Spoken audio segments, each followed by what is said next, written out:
Dito naman sa politics talagang hindi naman pwedeng maging hanap buhay mo 'to, eh. Talagang mali yun kumbaga.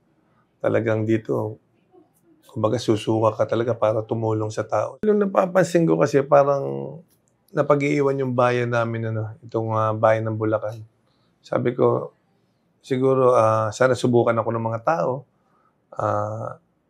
kumbaga may maibigay akong pagbabago.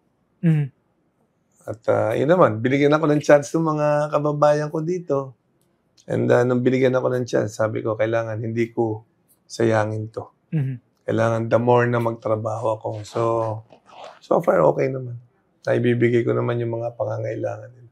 Ano yung na-realize mo ngayon na hindi mo inakala nung unang pasok mo as mayor? Anong na-realize mo sa public service politics? Intriga pala 'to, may intriga. May intriga ang politics na bisan. Ang nilagay ko na lang sa isip ko na hindi mo naman pwedeng i-please lahat ng tao, di ba? Yun na lang nilagay ko sa isip ko, basta trabaho lang ako. Kung ano yung sa tingin kong tama, kung ano yung sa tingin kong dapat.